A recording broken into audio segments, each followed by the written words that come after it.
UKD से लोकसभा के उम्मीदवार आशुतोष नेगी जी हमारे साथ मौजूद हैं। नेगी जी, आज चुनाव प्रचार के लिए आ रहे हैं, आप यूकेडी की क्या स्थिति देख रहे हैं? देखिए, ये जो चुनाव है ये यूकेडी का, केवल यूकेडी का चुनाव नहीं है, ये पूरे पहाड़ी समाज का चुनाव है। और पहाड़ी समाज को जो जख्म मिले हैं कुछ सालों में, इसमें आप देख रहे हैं कि अंकिता भंडारी की मां हमारे साथ है। एक तो हम इसमें नया चाह रहे हैं कि जो हमारा पहाड़ी समाज है इस मुद्दे पर राष्ट्रीय पार्टियों को दरकिनार करे और जो हमारी क्षेत्रीय पार्टी यूकेडी है इसे मजबूत करे। इसका मजबूत होना इसलिए आवश्यक है क्योंकि अगर इस प्रदेश में क्षेत्रीय दल की सरकार होती तो ये हालात पैदा नहीं होते, क्योंकि अपराधी जो है वो राष्ट्रीय दलों से हैं और जो भी मुख्यमंत्री हैं या सांसद हैं या विधायक हैं सारे इस मुद्दे पर चुप्पी साधे हुए हैं। तो ये चुनाव जो है पहाड़ी समाज का चुनाव है और यूकेडी वो दल है जिसने इस प्रदेश का निर्माण किया है। हमें उम्मीद है कि इस चुनाव के माध्यम से न केवल बेटी को न्याय मिलेगा, अगर मैं संसद में पहुंचता हूं वहां पे मजबूत पैरवी संसद में भी की जाएगी, सवाल को लोकसभा में भी पूछा जाएगा कि आखिरकार बेटी को न्याय क्यों नहीं मिलने दिया जा रहा। दूसरा, जो पहाड़ के ज्वलंत मुद्दे हैं, चाहे पलायन के हैं, चाहे जंगली जानवरों के आतंक के मुद्दे हैं, इन सब का समाधान लोकसभा में होना है। ये प्रश्न वहाँ पूछे जाने हैं। वन कानूनों में जो संशोधन होना है वो संसद में होना है। उस विषय पर भी पूर्ववर्ती जो सांसद रहे हैं मौन रहे हैं क्योंकि वो राष्ट्रीय पार्टियों से थे। अगर पहली बार एक क्षेत्रीय पार्टी का, पहाड़ी पार्टी का, उस पार्टी का जिसने इस प्रदेश का निर्माण किया, उसका सांसद संसद पहुंचता है तो ये सुनिश्चित हो जाएगा कि वो सारे प्रश्न वहाँ पूछे जाएंगे। क्षेत्र में आप किस तरह का प्रतिसाद देख रहे हैं? एक तरफ से राष्ट्रीय पार्टियां चुनावी मैदान में हैं, आपके राष्ट्रीय पार्टियों का दौर चल रहा है और यूकेडी ने काफ़ी संघर्ष किया, हमारा यूकेडी पार्टी बिखर गई। तो आप क्या भविष्य देखते हैं कि आने वाले समय में क्या यूकेडी मजबूती के साथ कभी ये दौर आएगा? देखिए, मैं आपको 100% गारंटी देता हूं कि इस चुनाव के बाद बहुत अच्छा मतदान हमारे पक्ष में होने वाला है।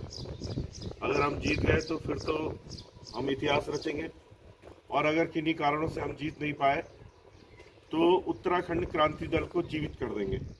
क्योंकि जहां भी हम जा रहे हैं लोग इतने उपेक्षित हैं, खासतौर पे जो चमोली जनपद का एक सीमांत इलाका है, यहाँ पर राष्ट्रीय दल के जो चुनाव लड़ रहे हैं लोग दो शब्द भी जनता से संवाद करना नहीं चाहते। उनको ये लगता है कि हम बात करें न करें क्या फ़र्क पड़ता है, वैसे भी प्रधानमंत्री के नाम पर हमें वोट पड़ना है। तो ये गलतफहमी इनकी दूर होनी चाहिए और जनता ये समझ भी रही है। मैं जहाँ भी जा रहा हूँ, चाहे मैं थराली गया, चाहे मैं नारायणबगड़ गया, पुलसारी गया, जहाँ जहाँ हमने जनसंवाद किए, लोगों में बड़ा आक्रोश है। हालांकि धनबल और जो शराब ये लोग बांट रहे होंगे उसका प्रभाव कहीं कहीं आपको दिखाई दे रहा होगा, झंडों के रूप में दिखाई दे रहा होगा, लेकिन वो चंद लोग हैं जिनका कोई ठेकेदारी इंटरेस्ट हो सकता है या दूसरा कोई ऐसा इंटरेस्ट हो सकता है, उनकी मजबूरी हो कि इन दलों के साथ खड़ा रहना।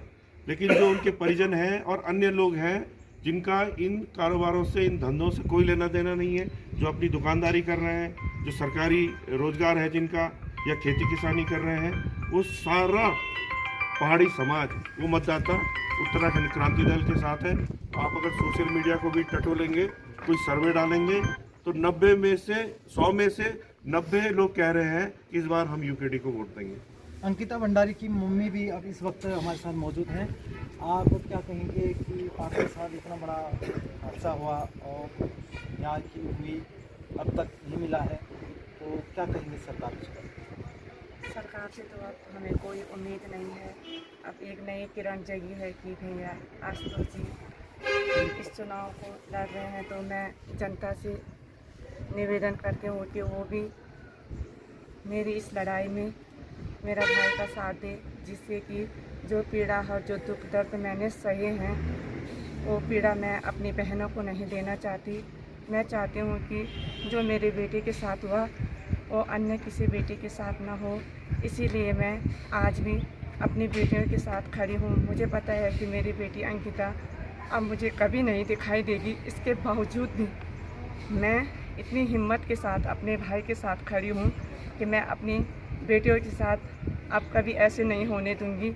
ये मेरा अपनी जनता से वादा है कि जब तक हमारी जान में जान रहेगा मैं इस लड़ाई को अपने भाई के साथ लड़ती रहूँगी, क्योंकि मुझे अपनी बेटियों के साथ ऐसा अन्याय नहीं होने देना है।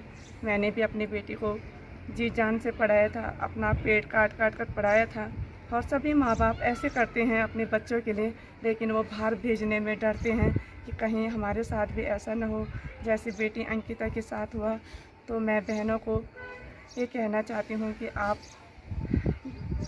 सभी मेरे भाई का साथ दें और अपनी बेटियों को सुरक्षित करें। यही मेरा अपने उत्तराखंड भाई बहनों से हाथ जोड़ के विनती है।